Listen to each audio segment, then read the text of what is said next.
everyone, and welcome to this ESID Grand Round. It's the last of the year. I can't see everyone that's on, but if Antibody's on, then this is the session for you because there are lots of complements. The session is on the spectrum and management of complement immunodeficiencies. This is our disclaimer, which I'll just give you a minute to read through.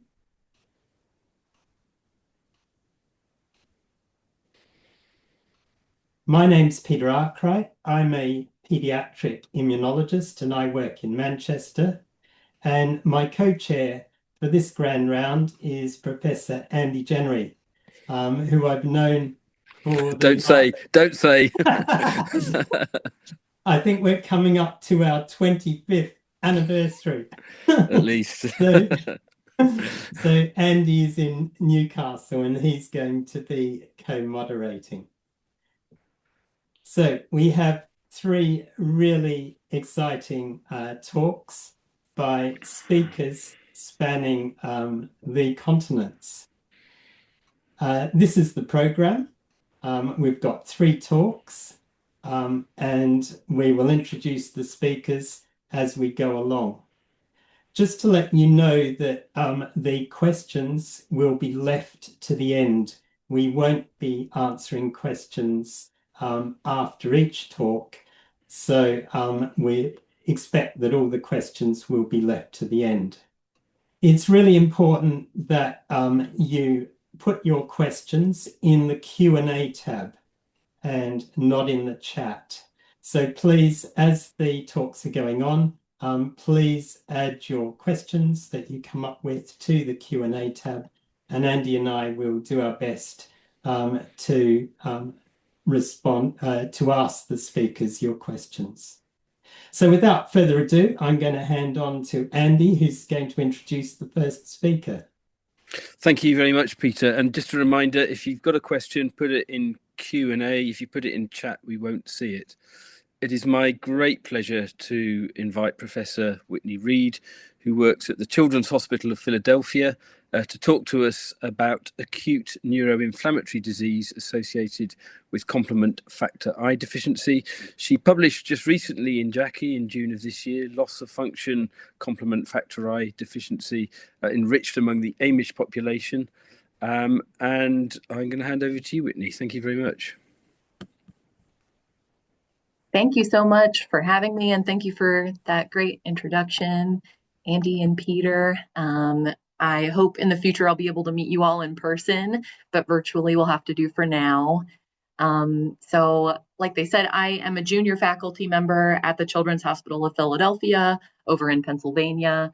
I completed all of my training at CHOP, so I have had the pleasure of learning from my mentors here, and am happy to talk with you today about acute neuroinflammatory disease associated with complement factor I deficiency. And I'm excited to hear from our other speakers as well. Is this advancing?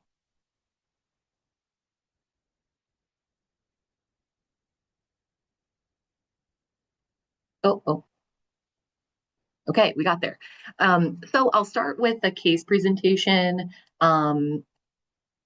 and then we can launch into talking about the disorder. So this all came about and came to our attention when a 17-year-old previously healthy Amish female presented with 1 day of fever, vomiting, headache, and neck stiffness that really rapidly progressed to a deteriorating mental status and really significant signs of increased intracranial pressure over a really short time, about 48 hours. She, in our ICU, required intubation and emergent decompressive craniotomy with a EVD placement and therapeutic cooling. Below, I included her CSF findings in the acute phase of her illness, and just make note that she had really impressive neutrophilic pleocytosis in her CSF. And I am not a radiologist, but include this CT on the right to show how intense her brain swelling was, such that her cerebellum was actually beginning to herniate through her foramen magnum, and so she was really not doing well when we first met her. Additional family history are that prior to this acute illness, her parents considered her one of the healthiest of her 6 living siblings, actually, and she hadn't had many recurrent infections or need for frequent antibiotics. And other notable things are that she did have a younger brother who passed away from a kind of undescribed rapidly progressive illness when he was 13 months old. And so this is her MRI, brain MRI while she was acutely ill, showing this symmetric T2 flare hyperintensities that spared her thalamus and her basal ganglia and substantia nigra, but really extended along the posterior limbs of her internal capsule, and had this interesting kind of butterfly finger look in the white matter. So her early clinical course was she was treated empirically with broad spectrum antimicrobials. She really had an extensive infectious and rheumatologic workup that was unrevealing. And ultimately, her clinical status and her MRI findings really were unchanged after 5 days of high-dose methylprednisolone. And so she, immunology, I was actually the fellow who was who was asked to consult on her case, and then a larger dysregulated immune response team that we have at CHOP was involved, and rapid whole exome sequencing was sent. As an additional piece at that time, we did see that she had evidence of complement consumption with a low serum C3 and C4, and she was systemically inflamed. And at the time, there was concern for a CNS autoimmune process, so she was treated with intermittent plasmapheresis and ultimately clinically improved over 2 to 3 weeks. And while that was happening, her whole rapid whole exome sequencing revealed homozygous variants in CFI gene, which encodes for complement factor I, and it's a missense variant that's shown there. So I thought I would take a moment to review the role of complement factor I in the complement system. So it has a role in regulating the classical lectin and alternative complement pathways, but we often think of it as being an essential regulator of the alternative complement pathway. So it is a soluble serine protease enzyme that proteolyzes C3b that is bound to mammalian cells in the presence of essential cofactors like membrane-bound MCP or CR1, or the soluble cofactor complement factor H, to inhibit the activation of the alternative complement pathway on mammalian cells, but allow it to move forward on microbial surfaces, so which don't express those cofactors, and then allow for, protecting against bacterial infection. If we are either quantitatively missing or functionally have a functional defect in complement factor I, you ultimately get a overactivation of the alternative complement pathway on sometimes also our mammalian cells, and have really a hard balance of over consuming our complement puzzle pieces, but also causing inflammation.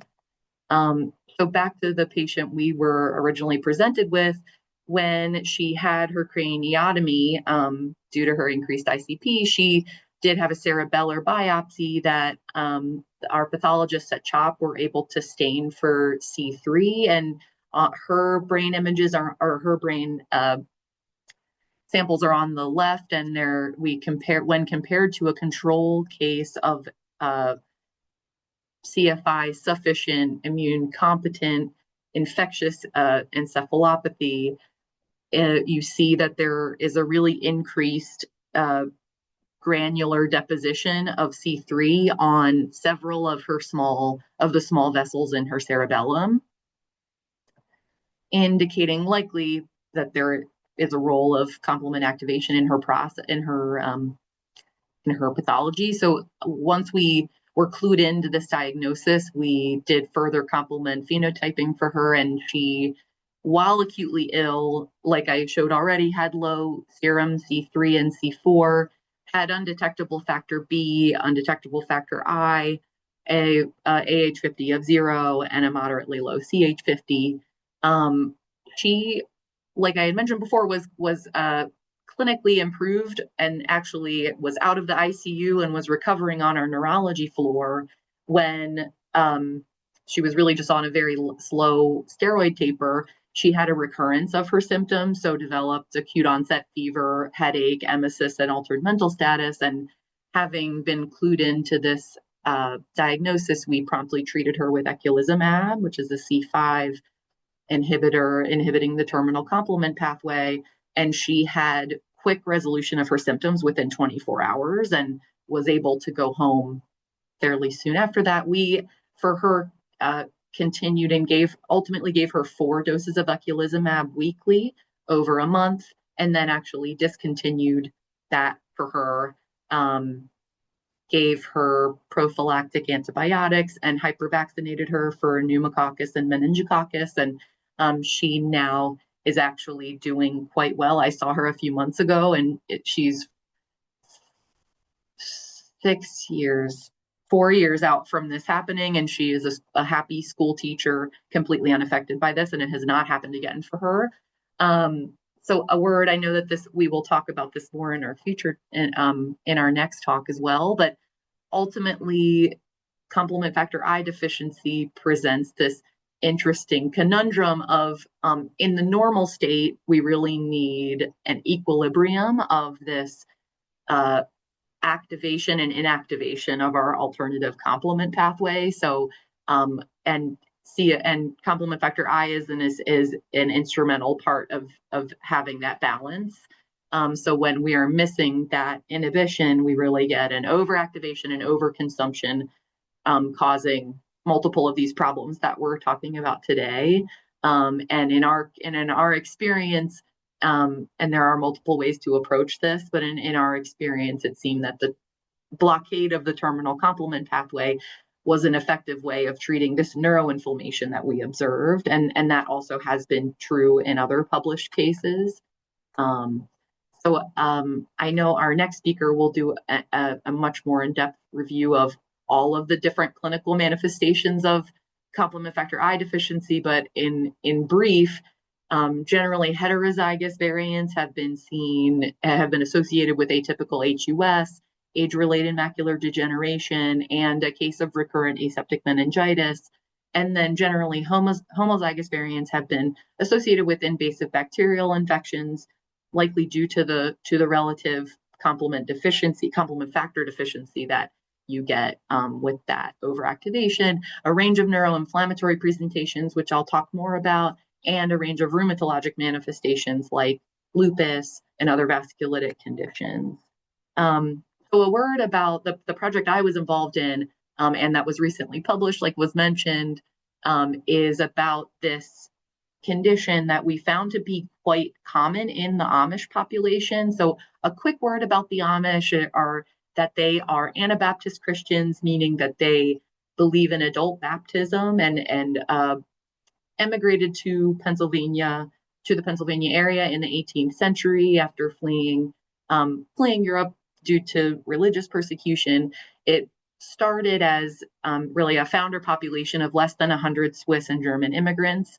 And now there are about 400,000 nationally in the U.S., and they do span sort of the Northeast and Midwest of the U.S. and over 50,000 Amish in Pennsylvania.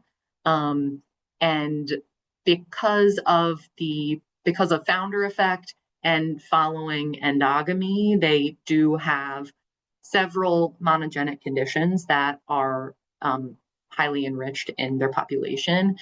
So when we treated our patient, who we found to have complement factor I deficiency, we wondered how common this could be in the Amish population at large, and whether others had been affected, and thought that it offered a unique opportunity to learn more about this very rare condition in the general population.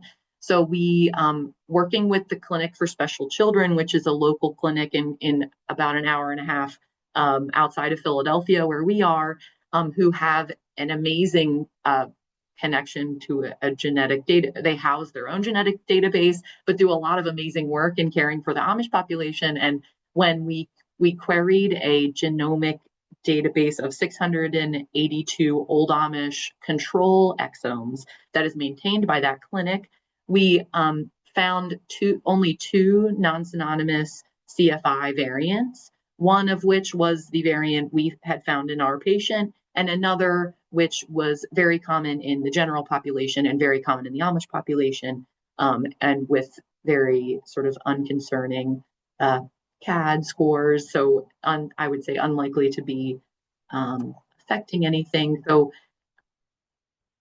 I'll point out that the CAD score for the variant we identified is 24.7, indicating it is likely to be deleterious. But the alpha missense score was actually quite low, meaning that predictor predicted it to be thermodynamically tolerated. So we, with those conflicting scores, wanted to assess it functionally a bit more. And to speak to complement factor I as a protein structure, it is a unique protein that is translated as a single polypeptide chain and then cleaved into two unequal chains, a heavy chain and a light chain. The serine protease domain being housed on the light chain, but the heavy chain being essential for function of the enzyme. And so the tyrosine 459, which is affected by the missense variant in this population, lies in a internal hydrophobic patch that, together with a disulfide bond, is essential for holding the heavy chain and light chains together of the enzyme. So I asked, and we asked, and it had been previously published, that it appears this specific variant doesn't affect protein production or expression. So when overexpressed in HEC293 cells, compared to wild type, it does appear to be as abundant as wild type complement factor I. But in collaboration with an amazing group, Bert van den Heuvel in the Netherlands, who conducted a C3b degradation assay on this mutated variant by incubating wild type versus mutated complement factor I with its essential cofactor complement factor H and activated C3b, and using an ELISA to read out how much inactivated C3b was produced by the enzyme. They helped us find that on the far right, that our mutated complement factor I variant actually really was essentially non-functional, with wild type producing over 5 times as much inactivated C3b. And that image at the top is a little reminder of what complement factor I normally does. So thinking about wanting to dive deeper into how many in the Amish population may be affected by this condition, we interrogated a separate genomic database housed by the Clinic for Special Children that contained 1,937 exomes from patients, from young adults to children who had been sequenced for clinical reasons through their clinic, and ultimately found that there were 122 heterozygous patients, or 122 patients who had the variant total, with 11 of them being homozygotes. And after chart review of all of those patients found that 5 of them had actually been affected, including the patient we had cared for. 5 of them had been affected by neuroinflammation in the past. On the right the top patient is the patient I presented in the beginning of my presentation, and the rest of them are the other 4 patients that were affected by this, that were homozygous for the CFI variant and affected by neuroinflammation. And in wanting to characterize these patients as a unique way of looking at a monogenic single variant of complement factor I deficiency associated with neuroinflammation, we collected their laboratory, clinical and imaging and pathology characteristics, and ultimately found that 80% of the patients, meaning 4 of 5 of the patients affected, were female, and all were sort of perimenarchal in age. And that contrasted with the 6 who were homozygous but haven't had neuroinflammation to our knowledge. 60% of those patients were male. So it appeared that this was a phenomenon happening disproportionately in females. And they all had impressive, with over 75% neutrophilic pleocytosis in their CSF. They all had elevated protein. They all had negative infectious workups in their CSF. And of the patients who we had complement studies on, they all had evidence of complement consumption. And one of whom, the patient we cared for, actually in her CSF had elevated IL-6 and extremely elevated IL-6 and IL-8. And the majority of them all were treated with high-dose corticosteroids. And luckily for the majority of them, they did improve with high-dose corticosteroids. One received IVIG. The patient in the middle, patient B4, actually had normal brain imaging, but had acute transverse myelitis, which also has been reported in CFI deficient patients. And she, unfortunately, is the one patient who did not have improvement through her treatments and actually has spastic quadriplegia still today. But the rest of them actually have recovered and don't have lasting neurologic effects. In reviewing their neuroimaging, it's interesting how diverse the findings can be, though they all have similar features. So patient A2 and B1 who are the first patient is who we cared for, who had that fulminant meningoencephalitis, and B1 was diagnosed with ADEM, have this interesting symmetric T2 flare white matter hyperintensities, all sparing the basal ganglia, the thalami, the substantia nigra, and that kind of characteristic look of extending along the posterior limbs of the internal capsule. It did also affect their cerebellum, as shown there in D.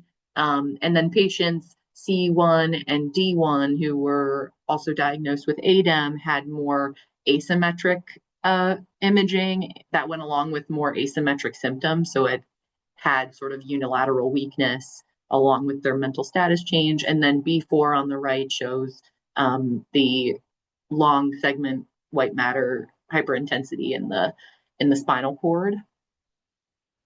And a interesting aside to this is actually that I just got off the phone with one of the doctors from the Clinic for Special Children last night, in that since we published our study, we actually heard that patient D1 actually had a recurrence and presented with really significant transverse myelitis. And it was so high up in her spinal cord that she actually was intubated and on a ventilator and had had paralysis of mostly her lower limbs, but also her upper limbs. And in collaboration, she's not local to us, but in collaboration with her care team, she received 4 doses of Plex and then was treated with eculizumab. And within 2 weeks of the eculizumab treatment, she was home and up and walking with a walker.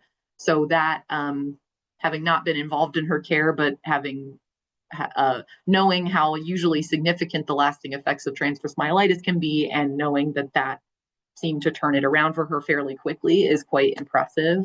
So to sort of summarize, what we found through the study is that ultimately this loss of function CFI variant, we identified that is ultra rare in the general population. We found to be highly enriched over 4,500 fold in Old Amish, in the Old Amish population, and with an estimated frequency of homozygosity of 1 in every 730 people, Amish people. It appears to, the neuroinflammatory disease associated with it appears to disproportionately affect perimenarchal females, at least in this population, but that is in line with other published studies. A unifying feature in to us is this marked neutrophilic CSF pleocytosis in the absence of infection, which is always important to remember because they are also predisposed to having invasive bacterial infection, including meningitis. So that is always an important part to make sure is not happening. Terminal complement blockade with eculizumab has been effective now in published literature and for us twice. But I would say, and I don't believe this has been published, but I would say that C5a receptor antagonism with the Avacopan could be a more selective target if we evoke that the rapid and abundant production of C5a being a really potent sort of disruptor of the blood-brain barrier and being a neutrophil chemotaxin, being a large part of the pathology leading to the intense CNS inflammation and the significant neutrophilic pleocytosis being a large part of the pathogenicity. I do think that potentially a more selective targeting with something like a C5a receptor antagonist could be a way to target the inflammation without affecting the terminal complement pathway, because that is a large concern when using eculizumab, that you treat the infection or you treat the inflammation, but you also do leave the patient with the terminal complement pathway deficiency. And just targeting C5a may be a way to skirt around that and still help their inflammation. So that's really all I had today. I wanted to thank all of my mentors, including Neil Romberg, who I completed my fellowship research in his lab, and Kate Sullivan, and everyone else here that helped with this project. So thank you very much, Whitney. We're going to stick with the same topic of complement factor I deficiency, and it's my great pleasure to introduce Professor Nima Parvaneh. He is a senior clinician and professor in the Division of Allergy and Immunology at Tehran University of Medical Sciences, and that's the largest and most highly ranked medical school in Iran. He's recently published a systematic review on complement factor I deficiency, and that was in July 2025. And he's going to talk about that and the wider aspects of this particular deficiency. So over to you, Nima. Hi, thank you, Peter.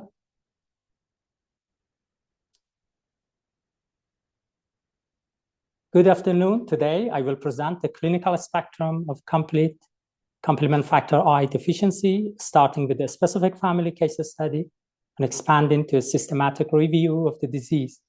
Finally, I will present the therapeutic options specific to inherited complement deficiencies, focusing on both the emerging opportunities and their safety profiles. There is no conflict of interest to declare, however. I talk about the off-label use of eculizumab. Before we dive into our case studies, I want to take a step back and appreciate the biological machinery we are dealing with. It's an ancient biological engine that evolved over 500 million years. It began as a simple self-amplifying loop in primitive organisms and expanded into a diverse defense system in lower vertebrates. By the time we reach humans, the system has evolved into a precision weapon, adding the classical pathway to link with antibodies and the lytic pathway to destroy targets. This creates immense firepower that's always on. In health, this fire is confined by a sophisticated braking system, complement regulators. But as we shall see today, when you lose the brake, you don't just lose a protein, you unleash 500 million years of evolutionary weaponry against the host. Let's begin with our index case. She's a 6-month-old girl from a consanguineous Iranian family. After a past history of neonatal sepsis and pneumonia, she presented with diarrhea that rapidly evolved into perennial necrotizing fasciitis. It required extensive surgical debridement and a diversion colostomy. Cultures grew Klebsiella and Enterococcus. She treated with specific antibiotics selected based on antibiograms. Initial labs repeatedly showed moderate to severe neutropenia and anemia. The key finding, however, was in the complement panel, extremely low C3, but with a normal C4 and low normal CH50. This indicates alternative pathway dysregulation. Subsequent testing showed low CFI levels, while the rest of her immune screening was normal. Bone marrow examination showed late maturation arrest consistent with immune neutropenia rather than a congenital cause. Following 2 doses of IVIG, she was discharged on trimethoprim sulfamethoxazole and pegfilgrastim. We also administered the first doses of meningococcal and pneumococcal vaccines. Significant clinical improvement allowed for colostomy closure 3 months later. Finally, to find the underlying cause, we requested a West whole exome sequencing study. Genetics confirmed a homozygous missense mutation in CFI 467 cysteine to arginine substitution, and familial segregation showed that her older brother also carries the same mutation despite being clinically asymptomatic. The complement parameter analysis of the brother was also relevant, showing low C3 and factor I levels. 2 years later, the brother presented with left leg paralysis after falling. Brain MRI revealed demyelinating lesions in the frontotemporal white matter, confirming an inflammatory etiology. We started with high-dose steroids and shifted to eculizumab, initially biweekly, then tapering to bi-monthly infusions. The response was dramatic, and the therapy was well tolerated with no infectious complications, and now he remains symptom-free after 2 years. Here you can see the sequential brain MRIs of presentation and during follow-up. T2 hyperintense lesions in the right frontotemporal subcortical white matter that resolved during treatment and follow-up. To broaden our perspective, we conducted a systematic review of all reported cases of complete CFI deficiency in the literature. Our analysis revealed 2 distinct clinical presentations, which I will outline next.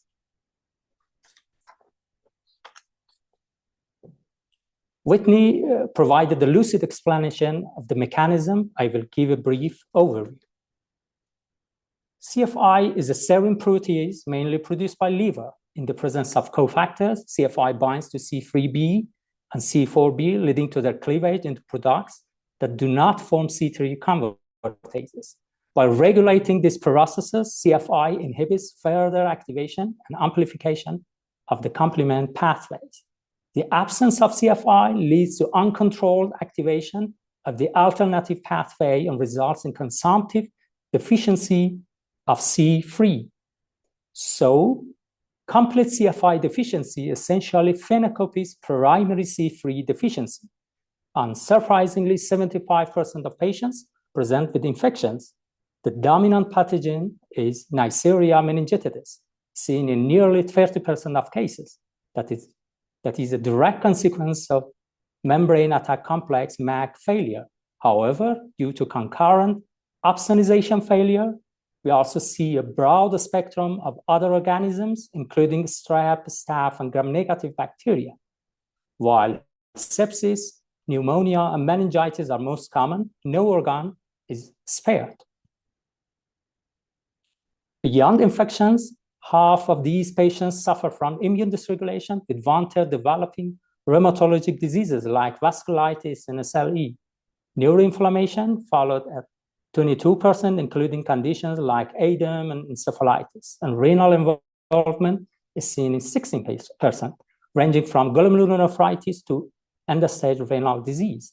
And notably, unlike in partial CFI deficiency, atypical HUS is virtually absent here, reported in only a single patient.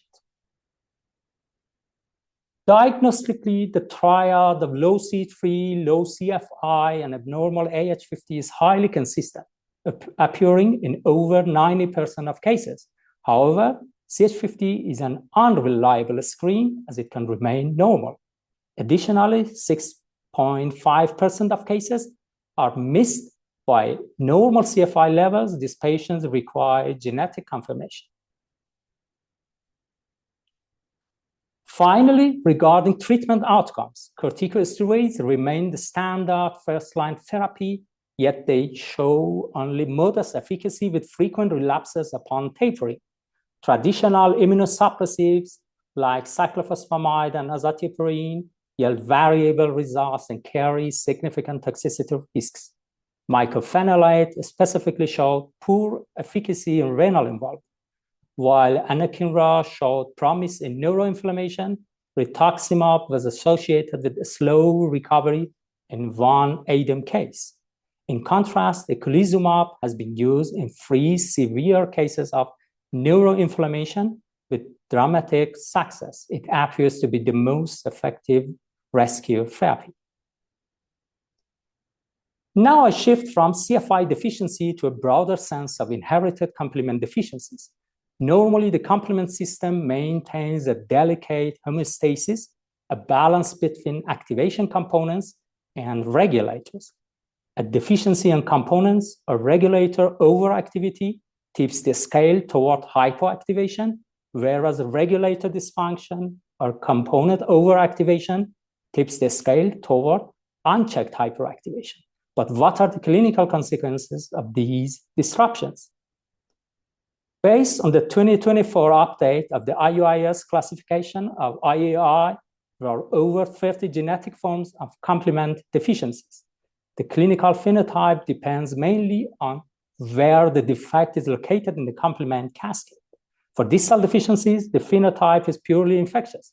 Losing the MAC leaves patients susceptible to Neisseria, but immune complex clearance remains intact. For paroxysmal deficiencies, the phenotype is mixed. We see infection due to lost opsonization, combined with autoimmunity due to failure to clear apoptotic debris and immune complexes. Regulator deficiencies are the most complex category. Fluid phase defects cause autoimmunity, but the unchecked activation leads to consumptive depletion at a severe infection risk. Membrane defects present with unique syndromes. CD55 deficiency causes Chapel syndrome, manifested by protein-glycan enteropathy and thrombosis, while CD59 deficiency presents with hemolysis and neuropathy. As an addendum to the genetic defects, it's interesting to recognize their autoimmune counterparts, just as we see in the broader field of IAI, where autoantibodies can mimic genetic defects, termed phenocopies. We observe a similar pattern in the complement system. For instance, nephritic factors stabilize convertases, creating a gain-of-function state that mirrors regulatory loss-of-function mutations. Anti-factor H antibodies block regulation, just as a CFH mutation would, driving a typical HUS. An anti-C1 inhibitor neutralizes C1 inhibitor function, mimicking the haploinsufficiency seen in hereditary angioedema. With the tip scale in mind, we must move to a mechanism-based approach to truly restore homeostasis. We now conceptualize management through 4 pillars. First, replacement, giving back the missing protein. Second, inhibition, blocking the downstream damage, as we did with the eculizumab in CFI deficiency. Third, substrate reduction, turning off the upstream fuel. And finally, the fourth and most definitive strategy, source correction. This includes HSCT for blood-derived factors like C1q and liver transplantation, for liver-derived factors like factor H or I, and the emerging frontier of gene therapy. Hereditary angioedema serves as the perfect roadmap for complement therapeutics because it illustrates all 4 strategies in action. Strategies 1 and 2 operate at the protein level.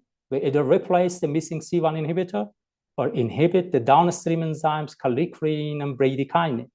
Strategy 3 moves upstream to substrate reduction. Here we target the fuel of the pathway before it starts. We can inhibit activated factor 12 to prevent kallikrein production. We also can use RNA interference to silence prekallikrein mRNA, or use CRISPR-Cas9 to permanently knock out the kallikrein gene in the liver. Finally, strategy 4 represents true source correction, using gene therapy to actually replace the defective SERPing gene, restoring the body's natural ability to produce C1 inhibitor. Here is how we translate these strategies into practice for non-HAE conditions.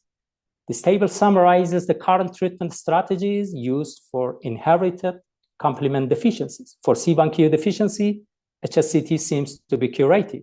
I won't dwell on this, as Helena will cover this topic fully.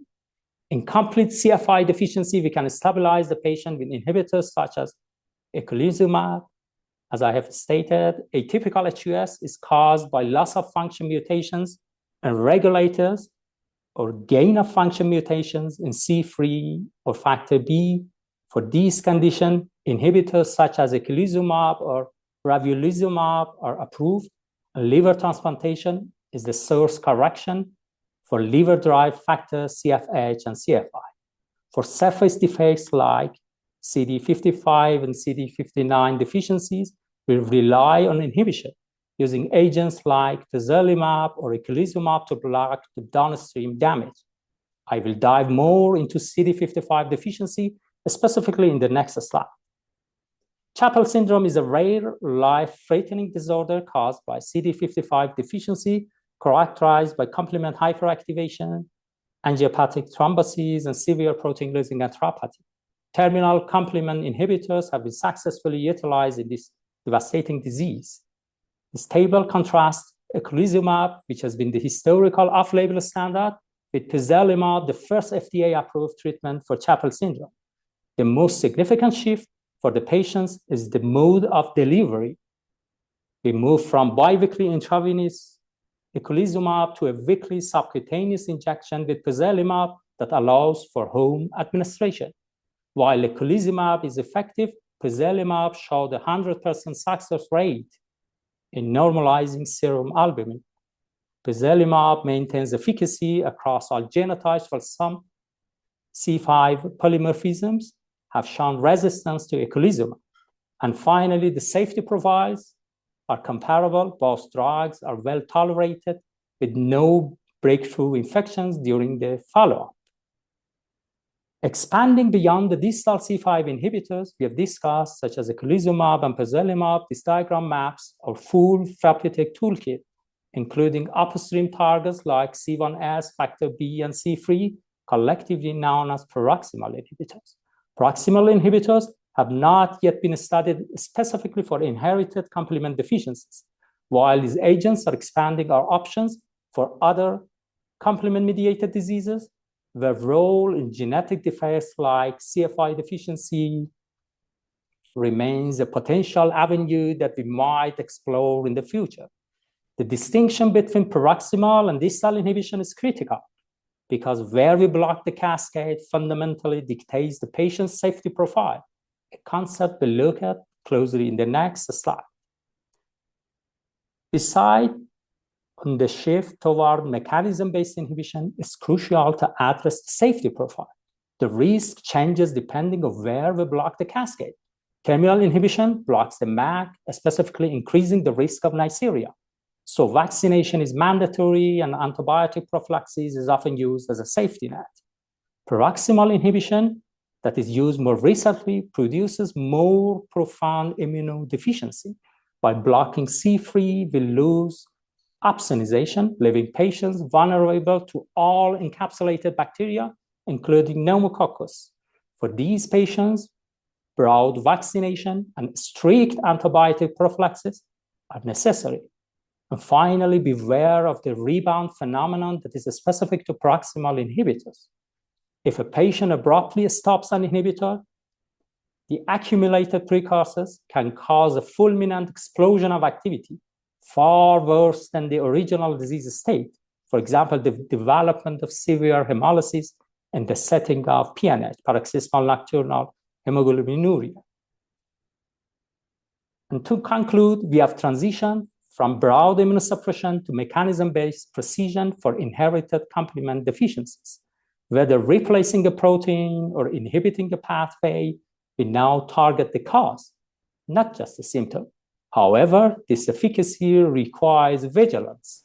A strict management of infection risks and adherence is the necessary price for this superior control. Thank you for your attention. Thank you very much, Nima. That was a great talk, very comprehensive and thorough. I'm sure there are going to be lots of questions about that, as well as the first talk. Just a reminder, please, to put your questions in the Q&A, and we will have a panel discussion after the final talk. It gives me great pleasure to introduce Helena Buso. She is a clinical immunologist currently at the University Hospital in Treviso, and also a PhD student focusing on immune dysregulation in inborn errors of immunity at the University of Padova, in both of them in Italy, of course. So she's going to be talking about C1q deficiency and its spectrum, and also the challenge of treatment. Helena spent 2 or 3 months with us in Newcastle last year, where she was looking specifically at a worldwide series of patients who underwent transplant for C1q, and I'm sure she's going to tell us something about that, as well as some of the pathology and diagnostics. Thank you very much, Helena. Thank you. Thank you for your kind introduction. It's really a pleasure to be here. And first, I want to thank also ESID for this invitation. Sorry, can you see the slide? Yes. Okay. So I will start my presentation with a practical clinical case about a young girl that since her childhood developed a really complex clinical phenotype characterized by recurrent infections, autoimmunity with autoimmune neutropenia, vasculitic rash, and signs of lymphoproliferations and autoinflammation, in particular fever, oral ulcers, and urticaria. Despite this complex phenotype, she had her first immunology consultation at 10 years of age. And note that if we look at the family history of this girl, both her mother and father had suffered from autoimmune disorders. Moreover, they were first cousins. And if we look at her immunological background, we can see that she had no hypogamma and she had a protective vaccine response. So if we look at the lymphocyte subset, we can see that there was an increased percentage of the number of double negative T cells, and this finding raised the suspicion of an autoimmune lymphoproliferative syndrome. Indeed, our patient fulfilled the criteria for a probable diagnosis of ALPS, and so a sample was sent for ALPS panel analysis. In the meantime, considering the degree of symptoms, treatment with steroidemus was started, but without any improvement and worsening of neutropenia, new development of thrombocytopenia, new infection, and so on. In fact, she had no mutations in ALPS-related genes, and so a whole exome sequencing analysis was performed. Considering that she had several symptoms that are closely like to a lupus-like picture, a trial with steroids and MMF was started with an improvement of skin, but a persistence of neutropenia, lymphadenopathy, and splenomegaly. So rituximab was administered, but again without any clinical improvement. So if you look at this timeline, it's impressive how complex was the clinical history of this little girl. Finally, we had the diagnosis of C1q deficiency because the patient had a homozygous defect in C1qa, and as you can see here in the complement analysis, she had a reduced in CH50 and undetectable C1q. So a trial with fresh frozen plasma was started, but without results, and at age of 15, she underwent HSCT without any severe complications. After the transplant, she had a normalization of complement pathway and a symptom resolution. So, all you know that C1q is the starter molecule of the classical complemental pathway. It has a really peculiar structure because it is formed by 6 arms, each composed by a trimerization of C1q A, B, and C. As you can see here, C1 complex is composed by C1q plus 2 subunit of C1s and 2 subunit of C1r. Through its globular head domain, C1q acts as a recognition molecule, and it triggers the activation of complement cascade and the consequent formation of member attack complex that is really important for the immune response against encapsulated bacteria. But it is important to note that C1q has also a central role for the maintenance of immune system homeostasis.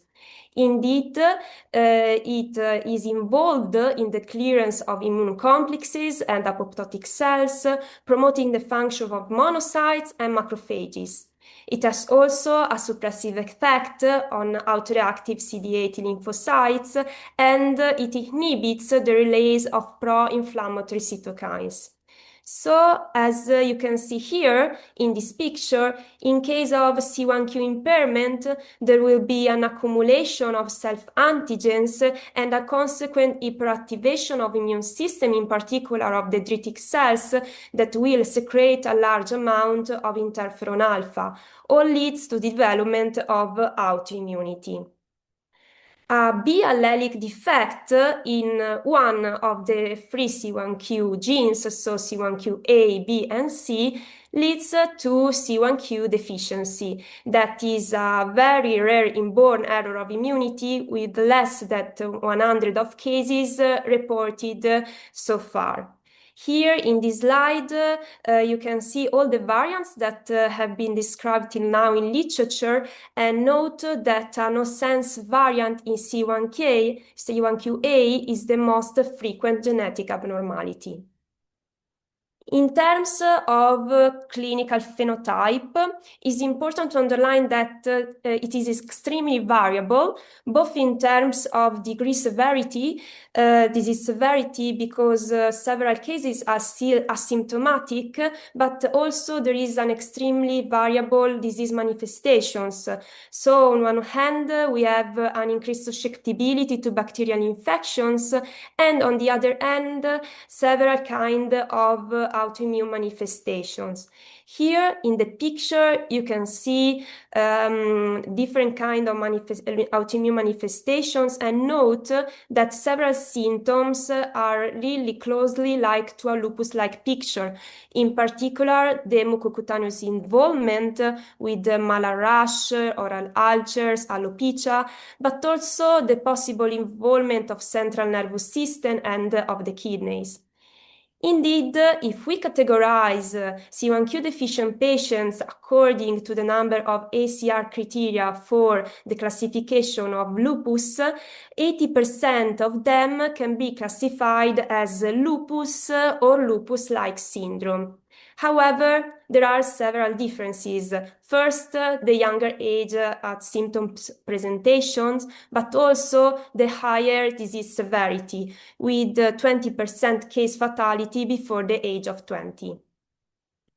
But the connection between C1q and the lupus is further supported by the fact that frequently patients with sporadic lupus had anti-C1q autoantibodies, and the presence of this autoantibody is connected with disease severity, disease activity, and also renal involvement. It's now well known that type 1 interferons have a crucial role in the pathogenesis of lupus. And so now there are several trials that have explored the role of different drugs that act at different levels of interferon pathway. Among all, anifrolumab, that is an antibody against interferon receptor, has shown great results, in particular for the treatment of mucocutaneous manifestations.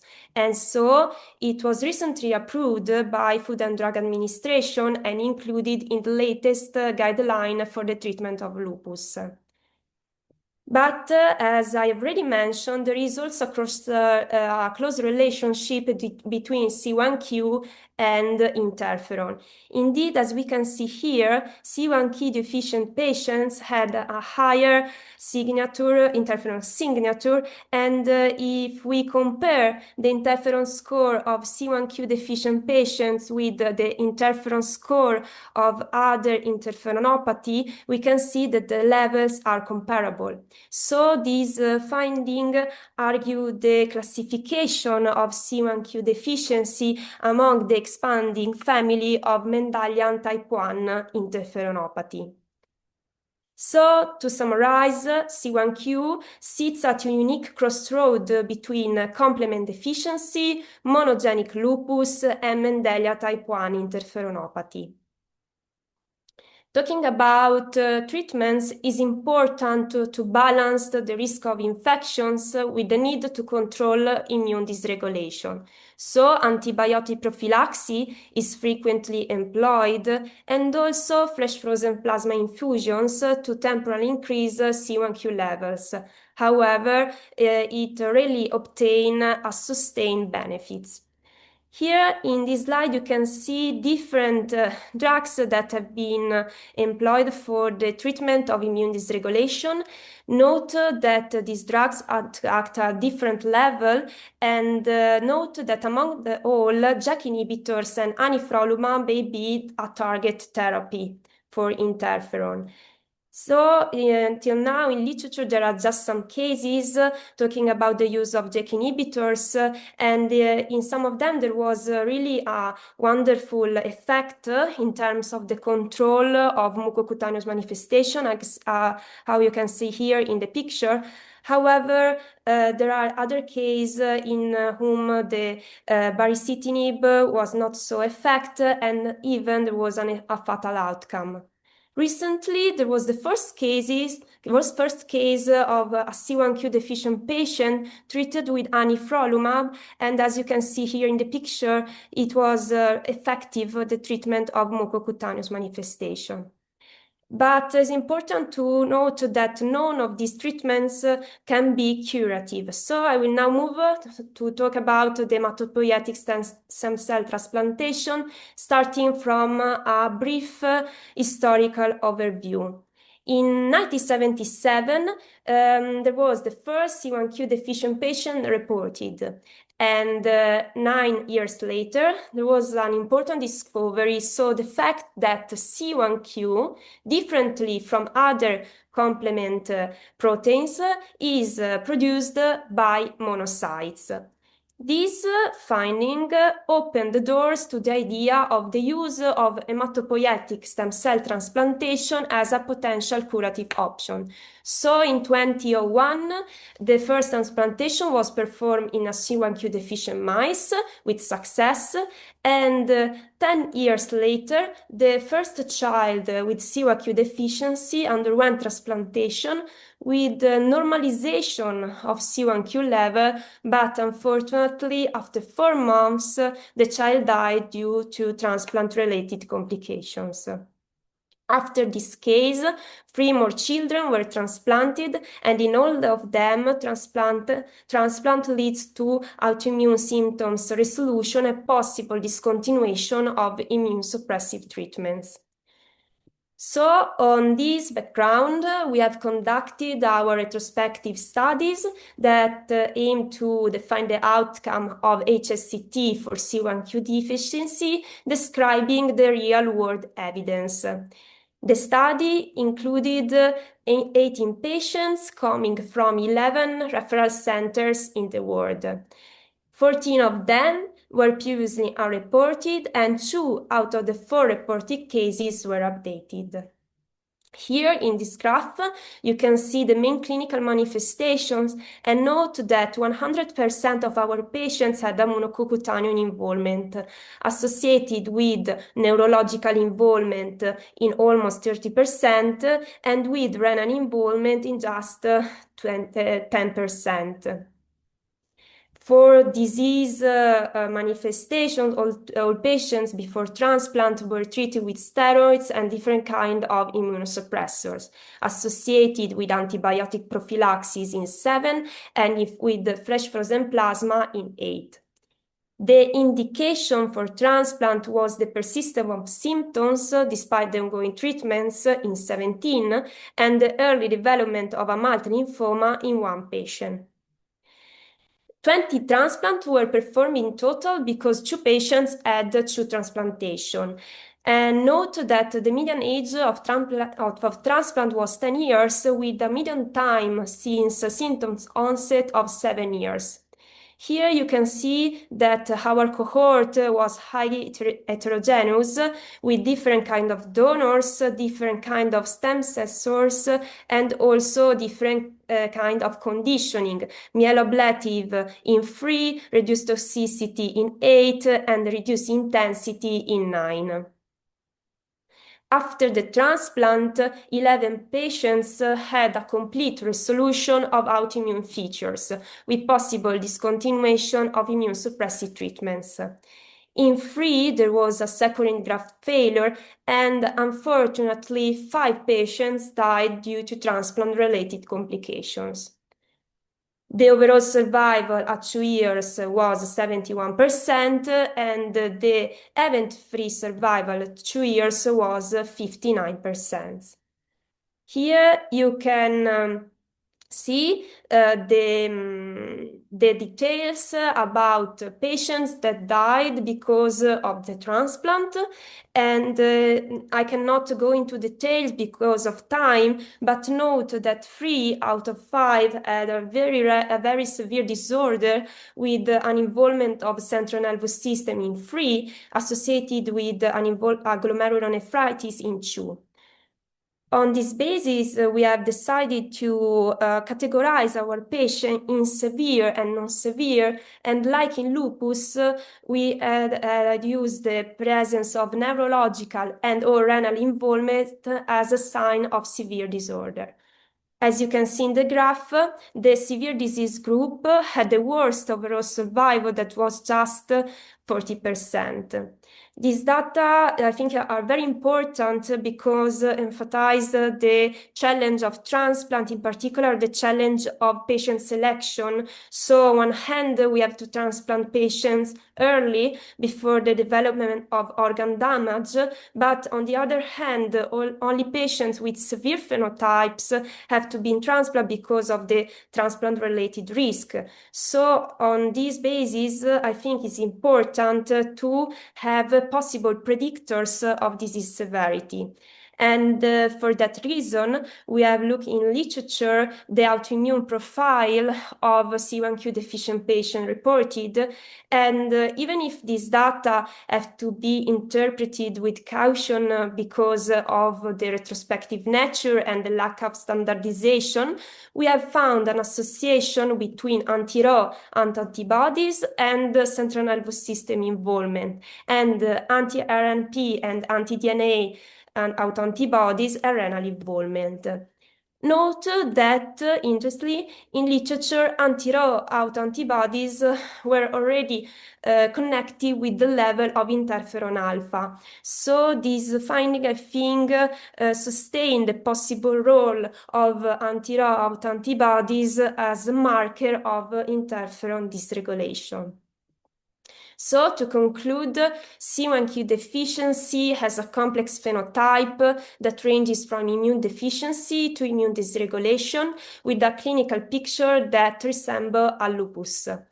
C1q deficiency is characterized by interferon dysregulation, and this argues for its classification in the expanded family of Mendelian type 1 interferonopathies. Considering that C1q is produced by stem cell-derived monocytes, allogeneic stem cell transplantation may be a valid curative treatment. However, we need further studies to define the criteria for identifying patients in whom HSCT is the best choice of treatment.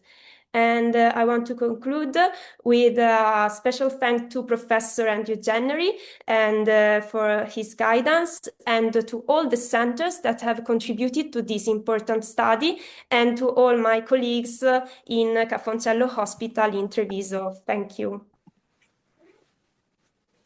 Thank you very much, Helena, for a great talk, and thank you very much to all the speakers. I was wondering whether the rest of the speakers could put their cameras on, because we've come to the Q&A part of this seminar. We've got quite a lot of questions, and I was going to divide them into themes. And the first theme is that obviously these complications are quite rare, as are complement deficiencies. And this is really a question for the whole panel. Which patients should we be thinking about in terms of testing for complement deficiencies? We have been there before when we've been thinking about complement in relation to meningococcal disease. And there have been some studies where they've tested complement in all the patients that have come to particular ITUs and found that about 1% actually have a complement deficiency. But now that we're diagnosing these rare conditions, particularly in relation to renal disease and also neuro disease such as ADEM, what are the suggestions from the panel in terms of when to test? Who would like to go first? I can speak to, oh, sorry. Yeah, go ahead, Helena. Whitney. No, go ahead, Whitney. Okay, I in my experience, I feel like when ADEM is a neurologic condition that is, fairly, it's much more common than complement deficiencies. But I do just feel like when there are some of those red flag features that are slowly being more and more published in the literature, like sterile encephalopathy with significant neutrophil pleocytosis, which isn't typical of ADEM. It's more often, I think, lymphocytic pleocytosis in the CSF. So I feel like when you see those warning signs and maybe the imaging findings that have been previously published, that would be a reason to test. But I will say I feel like the complement testing alone is still fairly non-specific to identifying a specific CFI deficiency, for instance. So I do feel like rapid genetic testing is ultimately the way to truly figure it out, at least while they're acutely neuroinflamed. Thank you. Other comments?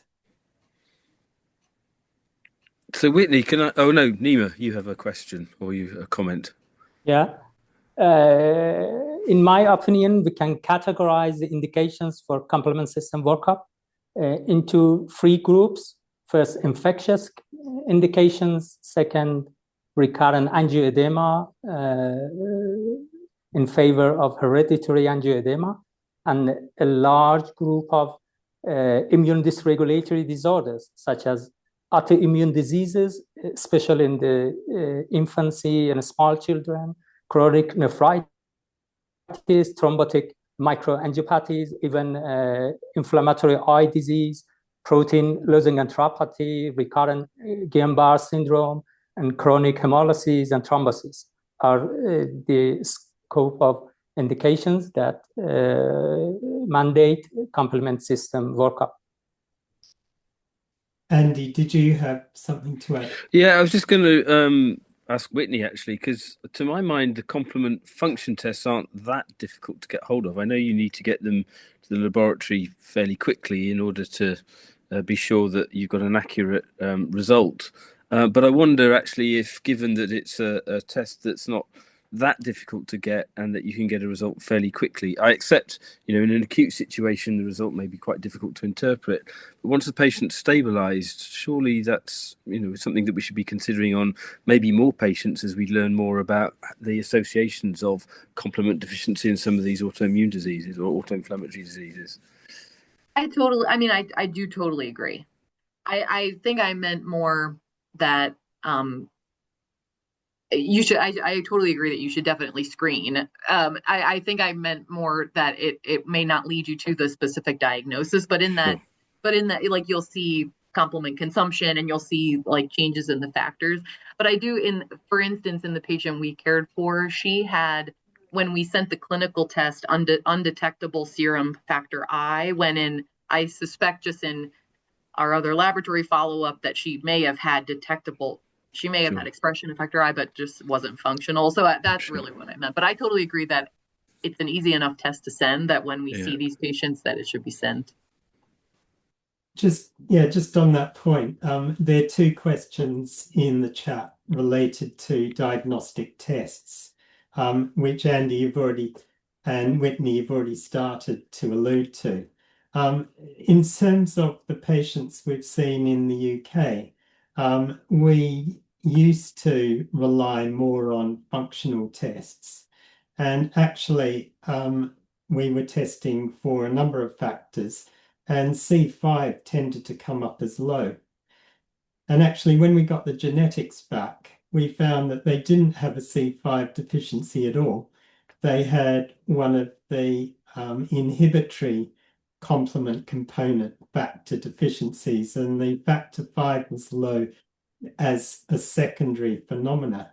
So just to highlight to the audience and participants that sometimes if you're just relying on the functional components, you can actually get the exact diagnosis wrong, and you do need to do the genetics as well. And I was just wondering whether other panel members have had similar experience in actually having to change their diagnosis once they get the genetics back. It's not a problem that I've specifically come across, but I agree with you. I think the most important thing, I guess, is to recognize that there may be a complement defect, maybe from your functional tests, and then do the genetic screening. It would be, sad to see a patient and miss the opportunity to do the screening and therefore miss the opportunity to make a diagnosis of complement defect and then look in more detail at what specific component is missing. I think the other problem we've got in the UK at the moment is it's actually increasingly difficult to measure the specific components biochemically. It's much easier to get a genetic test. Sure. And that may be true in other places as well. I don't know. This leads on to another question, and that was in the chat, and that was, what is the most appropriate initial screening test for complement pathway defects? Now, I know, Nima, you've mentioned that in your talk, but do you want to just highlight that? And also, maybe the panel can suggest how difficult it is to get some of our colleagues who aren't working in immunology to do the right test, because many, particularly rheumatologists and renal clinicians, will probably not be thinking of maybe the test we think is most appropriate, but C3 and C4, which may miss the diagnosis. So Nima, over to you to start with. Okay, the initial screening for suspected complement deficiencies involves CH50 and AH50, the hemolytic assays, and C3 and C4 are often measured alongside CH50 and AH50. And as Andrew stated, beware of the technical issues and improper sample handling that makes the hemolytic assays defective. And we might need to double check the tests before making a decision. Yeah.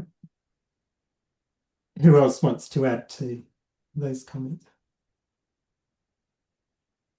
Yeah, I think that at least in my involvement in this, in the neuroinflammatory specific part of this, I didn't really mention this, but the patients in the Amish population also were having recurrent infections, like sinopulmonary infections, and a few had bacteremia, and one had meningitis. But I do think, thinking of neurologists, diagnoses like ADEM and transverse myelitis are just not things that you typically would think about the complement pathway, or you would think about doing genetic testing, because they're not really identified as having monogenic causes. So I think it's difficult to have patients who present to other specialties other than immunology, which applies to nephrology and infectious diseases and other things that I think it's not often thought of. So I think that I would encourage everyone to publish your cases, and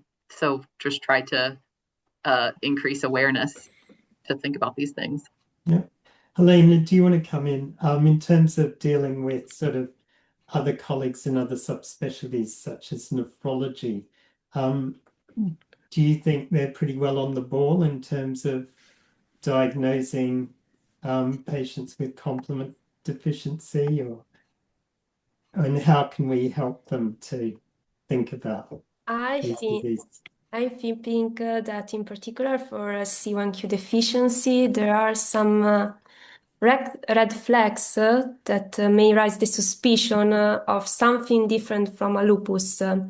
First, in lupus, traditionally we have low C3 and low C4 because of the consumption of the complement, and while in C1q deficiency there is a normal value of this C3 and C4.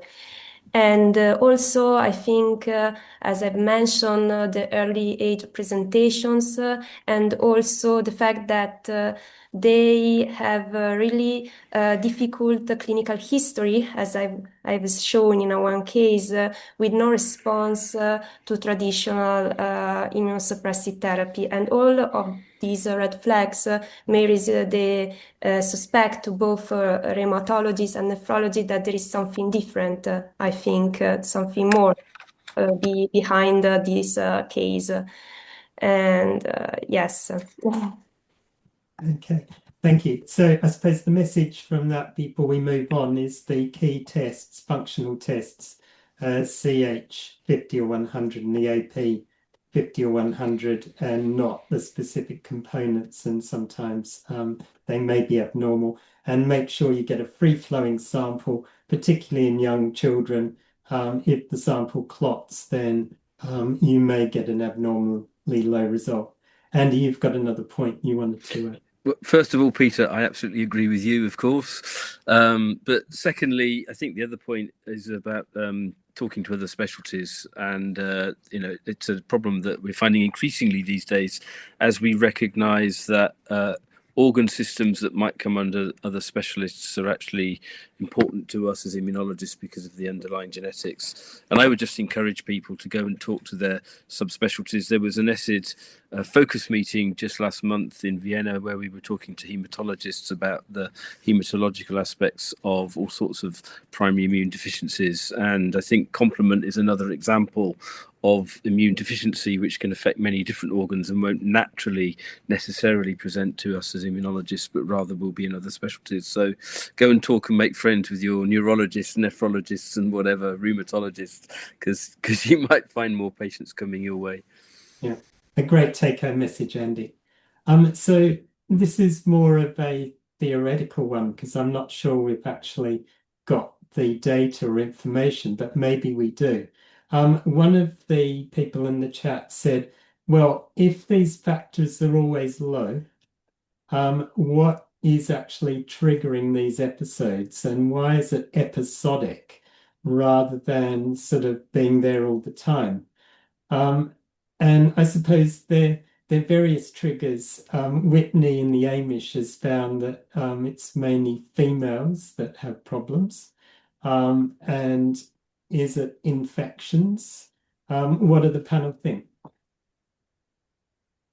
Yeah, I typed back answer to one of those similar questions, but the truth is we don't know what the triggers are, and like you just at least the patients, a few of the patients we have seen affected with the neuroinflammation said they may have had some mild upper respiratory infection symptoms like the week prior to it happening, but they had lived 17 years and tolerated other upper respiratory infections their whole life. So I don't know that fully explains it. I wonder if there could be a hormonal component to it, having the majority of them being females and around menarche, but I don't have a lot of other ideas. I wonder what other people think.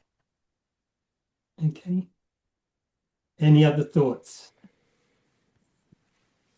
Just one thing that I've noticed over the last 20 years, particularly with the C1q patients that we've had. So we had one quite a while ago and we've had one in the last week. And the one quite a while ago had really severe neurological inflammation, CNS inflammation, nearly died. And I was just trying to think of why this particular patient had such bad neurological disease. And actually, he got that at the age of 7, but at the age of 1, he developed bacterial meningitis. And I just wonder whether the inflammation and the damage that he sustained in the brain earlier on predisposed him to getting more severe disease in that organ system later. So that's just one anecdotal report. Another one was the recent patient. Their problems seemed to start after a viral infection, COVID, and could just viral infections trigger more of an inflammatory response and lead to more severe disease in the skin or elsewhere. But I don't know whether anyone else has got any other suggestions related to that, or which might also be in keeping with those thoughts. I mean, I always invoke things like epigenetics and other genetic factors that we don't particularly look at, because I think there's a whole spectrum of disease and, if you like, non-disease. And presumably that's true even in people that do harbour mutations in complement. So I suspect it's a combination of environmental factors, as you've discussed, Peter, and probably some background genetics as well. Not only the complement mutation, but maybe some of the other molecules involved in immune activation as well. Right. Okay, so we've got a few more minutes left, and I just wanted to move on to treatments. And obviously, we've got the biologics. we've got bone marrow transplant, which is really specifically for C1q. And there was a comment in the chat regarding which patients might benefit from liver transplantation. So I don't have any experience with liver transplantation. I know there are some case reports in the literature, but do any of the panelists have any comments to make on that or the other treatments I mentioned? Sorry, Nima, do you want to go ahead with? Yeah, a liver kidney transplantation is the source correction for patients with partial CFI or CFH deficiency who present with atypical HUS and progress to end-stage renal disease. But there is no report of liver transplantation for complete CFI deficiency, as I know, but it could be in the horizon as this is a definitive source correction for CFI deficiency. Okay, thank you. Anyone else got any other comments? I suppose one of the challenges, Helena, is trying to work out which patients with C1q you might put forward for transplant because the condition is so variable in terms of its severity, or it does seem to be, at least in children. What are your thoughts and what advice would you give to people on the call? You are right. I think it's really a challenge because it's evident that there is no only genetic here, because in the same family we found patients that have a completely different phenotype. So probably there is a role of epigenetic, as mentioned by Professor Gennery, or of infections, as mentioned by you. So I think that we have to think about transplant before the irreversible organ damage. And for doing that, I think it's important to have a close workup for the patients. So closely monitoring, for example, the urine analysis to detect proteinuria maybe before the development of kidney damage, or also detect some signs of central nervous system involvement to perform MRI before that symptoms are going too fast, that condition is advanced. Moreover, I've mentioned a possible role of anti-Ro, autoantibodies. However, I have already seen this might be now too preliminary to use, but still think about that. And consider that also in lupus, interferon signature is using now to stratify patients. Maybe also interferon signature will give us some information in future, but I think there are no right answer now for that very complex question. Okay, so it probably deserves another seminar on this topic. Yes, I think so. Honestly, yes. In a year or so, because obviously we've still got lots of questions. We're learning more about complement pathways, but there's still a lot to learn. So unfortunately, we've nearly run out of time here. So I'm going to wrap up. I'd like to thank all three speakers for excellent presentations and very thought-provoking presentations, and also to my co-chair, Andy Gennery. It's always a pleasure sharing things with you. But before we all go, I've just got a few other reminders for you. The first one is this is the last ESID Grand Round for this year. And the next one is going to be on the 28th of January on Card 11 related disorders. So that should be really interesting. The next point to remind you about is the ESID Summer School, which is going to be in Barcelona in May. And the key thing to mention is that the deadline for applications is coming up next week. So you've got very little time if you want to apply. The 16th of December is the deadline. So if you haven't been thinking about it, please apply very soon. And the final comment is that we have the Journal of Human Immunity, and ESID was one of the founders.